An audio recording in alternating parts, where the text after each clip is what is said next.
గొడ్డల party అంట వైఎస్ఆర్ కాంగ్రెస్ పార్టీని. మనుషుల్ని బతికుండగానే చంపేసి బూడిదమాయం చేసేటటువంటి బూడిద పార్టీ, బూడిద ప్రభుత్వం మీది.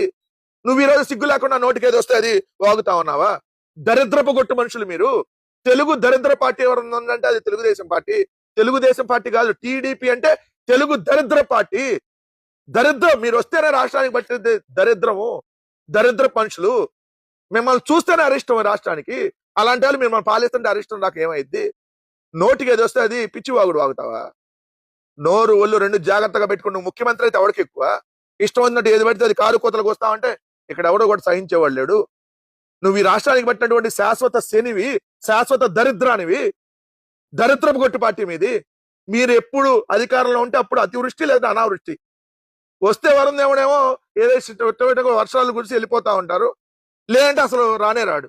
అడుగుతున్నా క్లియర్ గా, ప్రతి ఇంటికి మీరు తెలుగుదేశం పార్టీ మేనిఫెస్టోని డ్రామానాయుడు గారి ఆడియోని తీసుకెళ్ళండి. రామానాయుడు గారిని అన్ని చోట్లకి తీసుకెళ్లారు కాబట్టి రామానాయుడు గారిని తీసుకొని వెళ్ళి నీకు 15 వచ్చిందా, నీకు 15 వచ్చిందా, నీకు 15 వచ్చిందా, నీకు 18 వచ్చిందా, నీకు 18 వచ్చిందా, నీకు 18 వచ్చిందా, నీకు 20 వచ్చిందా, నీకు 20 వచ్చిందా, నీకు 20 వచ్చిందా, నీకు 36 వచ్చిందా, నీకు 36 వచ్చిందా, నీకు 36 వచ్చిందా, నీకు 3 గ్యాస్ సిలిండర్లు ఫ్రీగా ఇచ్చామా, నీకు 3 గ్యాస్ సిలిండర్ ఫ్రీగా వచ్చాయా, నీకు 3 గ్యాస్ సిలిండర్ ఫ్రీగా వచ్చాయా లేదా? మీరు ఎక్కడికి వెళ్ళినా మీకు బస్సు ఫ్రీ వస్తుందా, ఫ్రీ వస్తుందా, ఫ్రీ వస్తుందా? ఈ అడగండి. మీకు దమ్ముంటే తెలుగుదేశం వాళ్ళు వెళ్ళి ఇంటింటికి. ఇక్కడ కూడా చంద్రబాబు నాయుడు గారు ఇంటింటికి టీడీపీ అంట. ఇంటింటికి జనసేన వెళ్ళదా? ఇంటింటికి కూటమి ప్రభుత్వం వెళ్ళదా? ఎందుకు వెళ్ళరు? మేనిఫెస్టో తీసుకొని వెళ్ళండి. పోలీసులను లేకుండా ఇంటింటికి తెలుగుదేశం వాళ్ళని వెళ్ళమనండి. చీపులు తీసుకుంటారు రేపు పొద్దున మహిళలు. ఆడబిడ్డ అనేది ఏమైంది? నిరుద్యోగ వృత్తి ఏమైంది? మీరు ఇస్తా అన్న 3 గ్యాస్ సిలిండర్లు ఏమైనాయి? ఒక గ్యాస్ సిలిండర్ ఇచ్చి దానికి కూడా డబ్బులు ఎగ్గొట్టినటువంటి పరిస్థితులు రేపొద్దున అక్కడ చెబుతారు. ఇంటింటికి మోసగాళ్ళు వస్తున్నారు, జాగ్రత్తగా ఉండండి.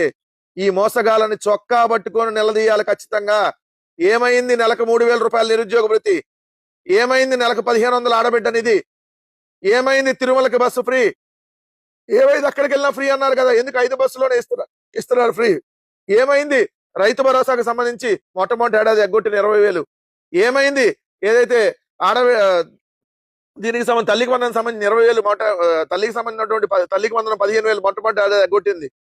ఈ రోజు 48 సంవత్సరాల వాళ్ళు ఇప్పటికి 50 సంవత్సరాలు అయినాయి. 2024లో 48 సంవత్సరాలు ఉన్నాళ్ళు. 2024లో 48 సంవత్సరాలు, 49 సంవత్సరాలు ఉన్న వాళ్ళందరూ ఇప్పుడు 50 ఏళ్ళు దాటిపోయినాయి. మరి 50 ఏళ్ళు దాటిన వాళ్ళందరికీ ఎస్సీ, ఎస్టీ, బీసీ మైనార్టీలందరికీ పెన్షన్లు ఇస్తా అన్నారు కదా 4,000. మరి ఎందుకు ఇవ్వలేదు ఇప్పుడు వరకు? నిలదీయండి ఖచ్చితంగా. చొక్కా పట్టుకొని తెలుగుదేశం వాళ్ళని నిలదీయాల్సినటువంటి సమయం ఆసన్నమైంది. జంజీని కోరుతా ఉన్నాం. ఈరోజు ఇంటింటికి టీడీపీ వాళ్ళు వస్తే ఆ మేనిఫెస్టోని మీరు చూపించి ఏమైనా ఏ హామీలు అని చెప్పి అడగాలి. జనసేన వాళ్ళు ఎందుకు రావట్లేదో కూడా అడగండి. మీరు కలిపి కదా అధికారంలోకి వచ్చింది. ఇంటింటికి టీడీపీ ఏంటి? ఇంటింటికి ప్రభుత్వం రావాలి కదా, ప్రభుత్వంలో ఉన్న కూటమిలో ఉన్న పార్టీలన్నీ రావాలి కదా.